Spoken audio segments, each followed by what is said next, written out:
salo-salo tuwing Pasko? Kung gayon, ang bagay sa inyo, hamon ng mga Kapampangan. Napakalaki kasi nito, buong pigi ng baboy. Ang tawag nila, hamon de punda. WHO o World Health Organization na mismo ang nagsabi, hindi raw mabuti sa ating kalusugan ang sobrang processed meat. Katulad na lang ng hamon. Paano na lang ang ating Pasko? Noong unang panahon, nagmumula ang hamon de punda sa China na nakabalot ng brown na papel na parang punda. Yun nga lang, bihira na ang naghahanda nito ngayon. Mabuti na lang at alam pa rin ito ng eksperto sa Kapampangan Cuisine na si Atching Lilian. Mixture ng water, konting beer, pineapple juice, brown sugar at saka yung laurel. Pakuluin natin ito at mga 1 oras hanggang lalambot ang ating ham.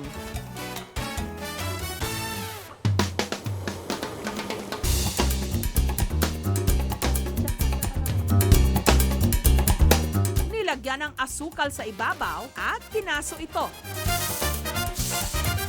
Ito po yung prosesong ginagawa ng ating mga ninuno, mga ninaimpo. Kasi nung panahon na wala pa silang torch, nilalagyan lang ng sugar sa taas, brown sugar. Tapos dikit-dikit nila yung siyempre na mainit na mainit. Ayun, para yun ang pag-glaze nila sa ating ham.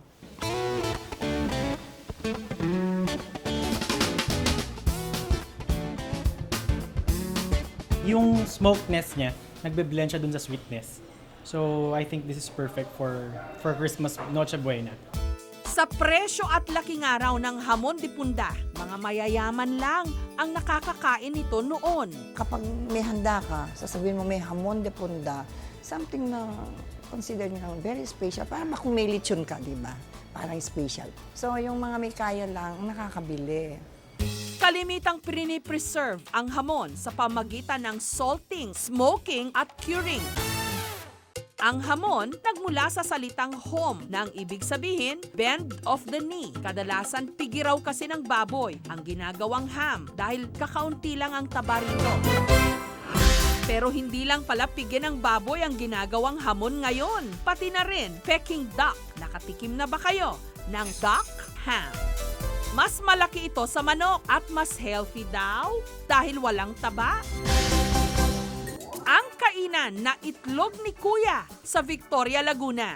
Ang kanilang special offer ngayon, duck ham. Sa ngayon, nag-cure pa lang kami ng almost, siguro wala pang 100 pieces. So nagulat kami, hindi pa kami nagpo-formal product introduction, pinataste test pa lang namin dito sa outlet nga namin.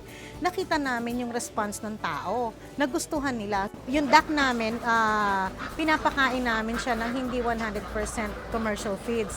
Pangalawa, wala siyang antibiotics. Hindi kami nagtuturok na antibiotics, we use probiotics. So doon pa lang, yung kinain pa lang ng Peking duck namin, compared sa halimbawa sa mga pork, ganyan, mas lean. Hindi na raw sila nagpapabibip, nagpapabebe pa. Agad na silang gumawa ng duck ham. Una muna, ang flavor. Pinaghalo-halo ang asukal, asin, at mga sikretong pampalasa, honey, wine, at tubig. Inilagay ito sa loob ng duck gamit ang isang pump. Minasahe para kumalat ang flavor at saka nilagyan ng curing solution o yung magpe-preserve sa duck. Itinali ito. Inilagay sa chiller. Lalagay na muna natin sa plastic para yung juice niya, kung kumatas man, tapos ipapasok na natin to sa chiller. This will stay in the chiller for 5 days. Pagkatapos ng 5 araw, pwede nang ilabas at linisin. Pinakuluan sa iba't ibang mga pampalasa.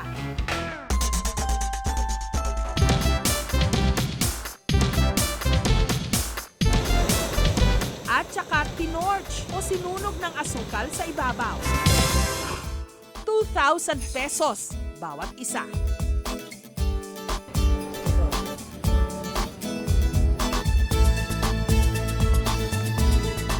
manamis-namis na may konting alat. Pwede ng alternatibo ang Pasko.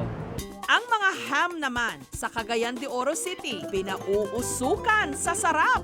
Ang smoked country ham. Tinimplahan ang ham ng iba't ibang pampalasa. So after natin tunawin ng asin at ang asukal, pwede natin siyang ipasok sa syringe para ma-inject natin sa country style ham. At inilagay sa net. Pauusukan ito. So after putting the wood, this is the smoke that's been produced to give a smoky aroma to our ham.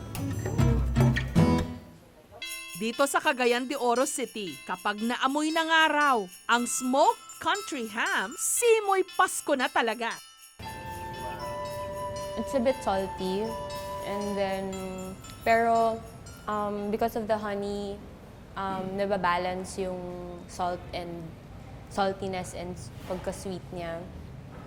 Masarap siya.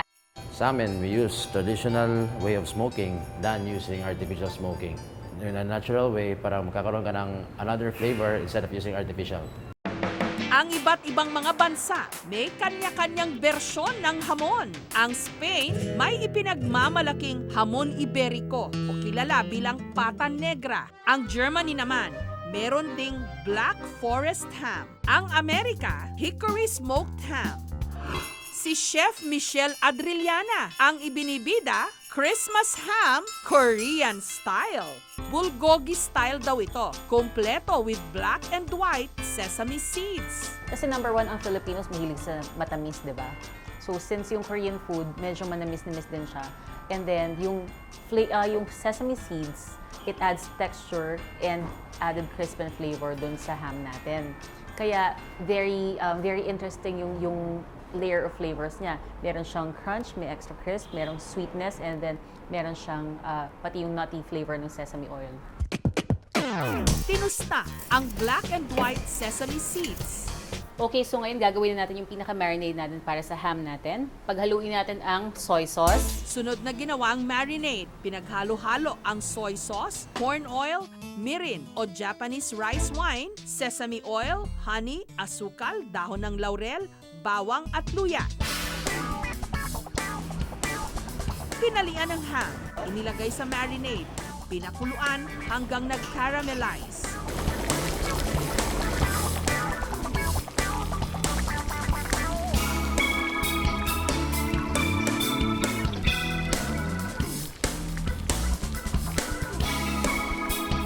Maya-maya lang, ibinake sa loob ng 20 minuto. Okay, so ngayon ready na tayong ilabas ang ham. Tinanggal ang tali, inirolyo sa natustang sesame seeds. Matrabaho man, sulit naman daw ang sarap ng Korean-style ham.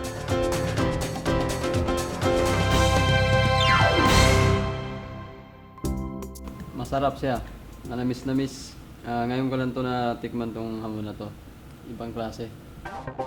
Ma-advise na lang natin dun sa mga consumers to limit lang siguro yung amount of intake nila ng mga ham because of high salt content na pwedeng magpataas ng blood pressure, especially masasaya tayo, that can also add to pagtaas ng blood pressure. Tapos yung salt intake pa from the ham, pwede ring makadagdag doon at can lead to heart attack. Ayan ha, ngayon pa lang, hinainan na namin kayo ng mga hamong pwede niyong pagpilian para maaga niyo rin mapaghandaan ang inyong Noche Buena.